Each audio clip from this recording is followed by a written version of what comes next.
I was becoming increasingly angry about the situation, but it felt useless to be angry about something if I wasn't going to do something to try and change it. I realized that being quiet and just keeping it to myself was not right, and so I had to start speaking up. We did like 1/3 of UK universities, so we did a lot of talks in quite a short period of time. There's always more than we can do, which is why we need as many people as possible doing it, because there's always places to talk and people who want to hear the message.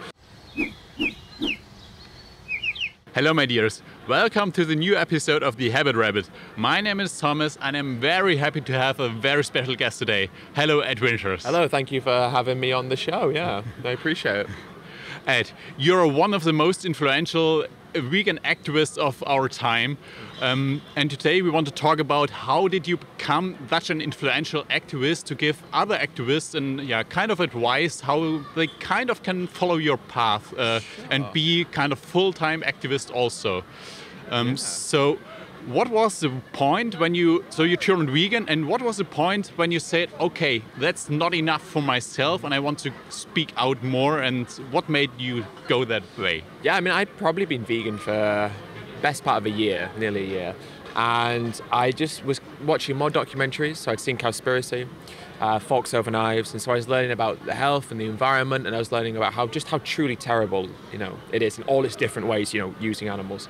And I felt just kind of like obliged to do something about it, because I was becoming increasingly angry about the situation, but it felt useless to be angry about something if I wasn't going to do something to try and change it, So I was just becoming more aware, becoming more educated, becoming more angry. And so I realized that being quiet and just keeping it to myself was not right. And so I had to start speaking up. And so that was really just that feeling that you have to do more, because it's so important that you embrace that feeling and run with it and say that this is terrible. And people around me are doing this thing, but the reason they're doing it is because they don't know, and like we used to be that person who didn't know. Well, so are millions of other people, and so they need to know, and so we have to tell them.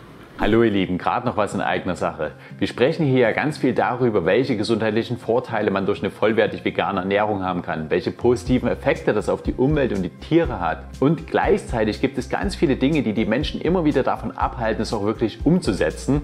Vielleicht geht dir das jetzt so oder jemandem, den du kennst. Und ich kenne es von mir. Als ich 2016 vegan wurde, war ich super verunsichert und habe Monate damit verbracht, mich zu informieren, um Sicherheit in meine Entscheidungen zu bekommen. Und das, obwohl vegan leben ja überhaupt nicht schwer ist, aber ich hatte voll die Angst, irgendwas falsch zu machen. Und ganz ehrlich, ich wünschte, ich hätte damals jemanden gehabt, der mich an die Hand nimmt und mir den Einstieg erleichtert. Deshalb freue ich mich so sehr, dich auf deinem Weg unterstützen zu können, und das jetzt nicht mehr nur hier mit den Videos, sondern auch live. Komm zu mir ins Seminar. Da bekommst du innerhalb von 2 Tagen alles gezeigt, was du brauchst. Danach kannst du voller Genuss und mit dem richtigen Werkzeugkasten in der Hand vegan durchstarten. Alle Infos findest du unten in der Videobeschreibung, und jetzt viel Spaß mit dem Video. So what was your first step when you said, okay, you had that switch in your mind and then you want to go out? What did you do what was the first point that you did? Oh, that's hilarious, actually. The first thing I did was email my parents, which is funny. But then after that, I started going and did some street interviews. So I went out with a couple of friends, just with a camera and microphone, started asking people questions about veganism. Then I started going to events, the Earthlings experience, and then later Anonymous for the Voiceless, and just getting involved in different outreach events. And so that was that start. I started organising protests in London. We did some anti-fur protests. We did some anti-dairy protests, and it was just kind of like trying to do as much as I could in that time. We did like an Easter protest about lambs, how they're murdered and how they're treated. Just, different things really like that. Just trying to always do more and target different areas and reach people in different ways, as much as possible. So that you can all do in your free time when you don't have to work. Yes. So, but at one point you probably had said, okay, I want to do that 100% of my time and don't want to work anymore for any other company or whatever. Right. So when was that? At what point did you or had that feeling, and how did you change that in your life? Well, I mean, I think when you become really passionate about something, you want to make that passion your life, right? And so we all become really passionate about veganism and animal rights because it's the most important issue, in the world in terms of everything that it covers and the extremeness and severity of the issues we're discussing. And so I think a lot of people feel kind of disappointed and disheartened when it's a side part of their life rather than the main part. And so I was doing YouTube videos, organising protests and stuff, and trying to do as much as I could in the time that I had. And then after about a year of doing YouTube and stuff, I set up a Patreon, which is where people can give you, donations if they like the work you do and want to support you. And then over time, that grew to the point where it became a sustainable thing. But I started that really just with like a hope that maybe people would support me a little bit, so I could dedicate more time to it. And it thankfully worked out and blossomed in a way which meant I could get to the point where I was able to dedicate all my time to animal rights and veganism. How many YouTube subscribers did you have at that point to say, okay, I set a Patreon, and how much was it at the first month or two that you got? I don't really remember how much it was at the beginning, but I think I started on about 12 or 13,000 subscribers on YouTube. I'd done it for like a full year, and I think it was important to me that before I started, setting up a Patreon, that people knew what it was I was about, knew what I was doing, knew what I wanted to do, and I had, shown people what that was, and I'd established myself enough to make it, I think seem, like a good thing to do. So yeah, I can't remember how the first few months I can't really remember too much, but I was on about 12, 13,000 subscribers on YouTube at that point. And today, today you have like 200,000 YouTube subscribers, something like this? 212 maybe? I can't remember off the top of my head, but yeah, around that. Yeah. So how do you finance yourself today, actually? Yeah, I mean, through Patreon. I mean, my Patreon's always been open to people so they can see what I'm receiving and where it's going. And so yeah, it's just like, it's always been an important part of my life because it allows me to do what I do. And so like I have like a Discord chat with my followers so we can chat to each other. I do like a monthly podcast for my patrons where they get to ask me questions, and we have like a personal chat about different topics. So it's always been something that I've been open about, and like encourage people just to like, do what you want with it, and so like having people come and support my work is amazing, and I appreciate so much, because the only reason I do what I do and can support the work that I do is because of these people, that support my work through Patreon. And today you give a lot of talks, like today in the Zeit kitchen in Frankfurt, where we are now, right here in front of. How did you got involved to give such a lot of wide variety of talks in Europe and actually the world? Well, I co-made a documentary in 2017 called Land of Hope and Glory. We brought that out August 1st, 2017. And so what we always wanted to do after release the documentary was to take it to universities around the UK. And so we started going to universities where we'd screen the documentary, and then I would give a talk. And so we did that from about October to March 2017 to 2018.